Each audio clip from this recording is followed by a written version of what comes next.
Good morning, YouTube. We are back with another video. It is 1:39 in the morning. We can get checked in here at 1:40. We are over in line at the guard shack, just waiting for a couple trucks to pull up. So we're gonna go ahead and get loaded up. I think we got a couple stops. I think it's like 3 stops today. So we'll go ahead and get these 3 stops knocked out, and then we will try and find something locally, Houston to Houston. There have been a couple good questions on the comments that I was going to go ahead and just try and answer those here, because it's a little bit easier than typing it, because it does require probably a longer response. But yeah, let's get loaded up and I will catch you guys here in a little bit. We are over at our first stop. I've been here before. Gonna roll them in that door.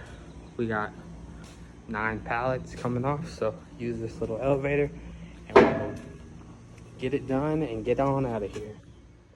Alrighty, we got the truck empty pretty much. This one's going to our next stop, and then the 2 in the back are going to our last stop. As you can see, no pallets left on the dock. Walked them all the way over into the door over there, so we got our steps in. Let's get the door closed and head to our next stop. It's about an hour away, I think. Alrighty, we are all empty. It is 6:42. Got the truck, or the pallet jack locked up. I did go ahead and add a broom that I had under my seat after I took those flowers about a week or 2 ago. So yeah, we are all done. Gonna go ahead and flip this camera around and I'll show you what we got over here. We are leaving one of our most frequented stores, the old FedEx. It is 9:30 in the morning, so we are about to head over to our pickup. It is kind of raining out, so yesterday we lost power for like 19 hours, so hopefully that doesn't happen today. But yeah, so we're gonna head over to our pickup. We're about 8 minutes away. Go ahead and grab it, and then it's a 14-mile drive to the drop-off. So get over there, see what we got, and I will catch up with you guys in a few minutes.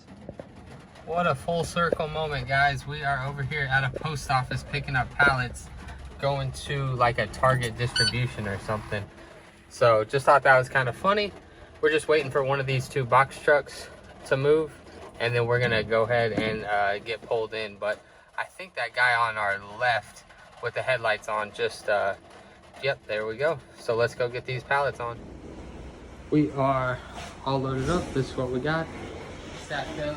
I think 8 rows deep, so let's go ahead and get on out of here.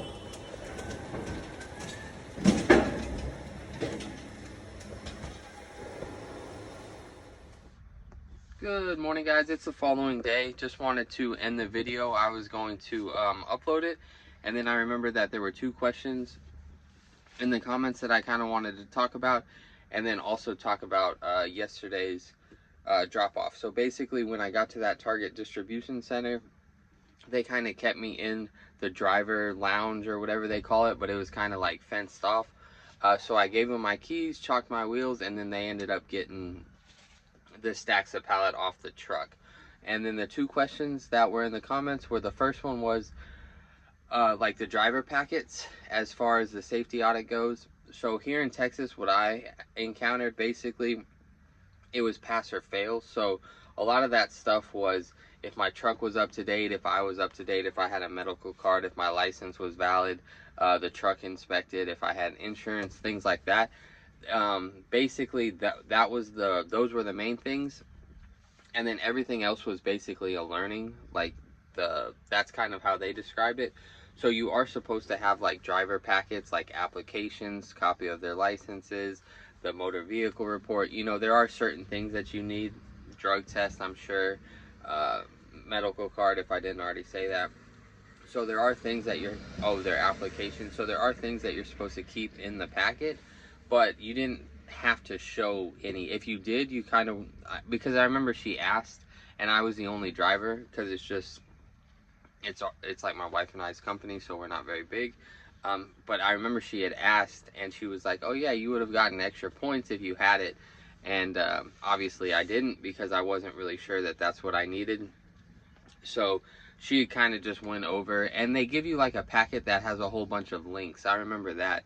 So like if you had any questions, you could just click on the link or type the link up in the search bar, and then it would take you to that like specific, I guess, topic that you were searching for. So it was super helpful. But as far as how the safety audit and everything went, it was kind of pretty chill, like pretty relaxed. The lady was super nice and super helpful, and it was more just pass or fail, make sure that you were like basically compliant, and then letting you know these are the things that you would need to have in place if you were to get audited, or if there was an accident or something like that.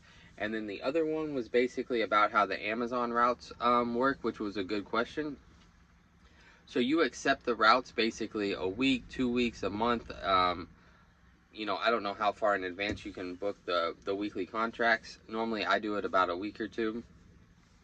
And the Friday before, between 9 and noon, I basically accept the following week's routes, and the hours are basically the same. So now I've worked different hours. I've worked 11 p.m. to 7 a.m., midnight to 8 a.m., 1 a.m. to 9 a.m., and then right now it's about to be 3, which we can go get checked in about 8 minutes. But yeah, so basically the hours, they dictate, and they tell you, hey, this week you're gonna work from 3 to 10, or 3 to 2 to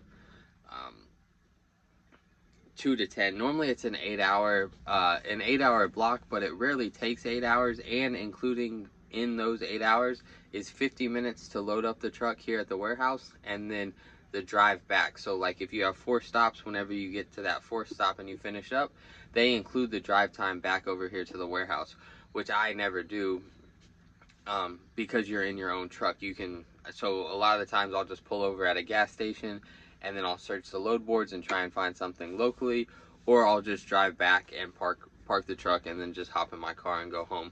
So that's kind of how that works. But as far as the daily stuff, like yesterday I went, like if you're familiar with Houston, I went west to like Beaumont area, I guess, and then today I'm going like south to Galveston.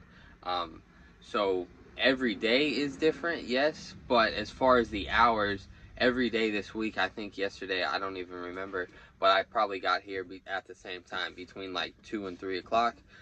So the hours are consistent for that week. Now next week it might change. It might, like I might start at midnight, but for the most part, kind of Amazon is the boss, and they're running the show, so I kind of just do whatever they say. But yeah, so the hours are the same, but as far as the day-to-day, you know, the post offices that you're visiting, they vary. So but yeah, so I will catch up with you guys tomorrow. I hope you have a good day. Stay safe, happy, healthy. Peace.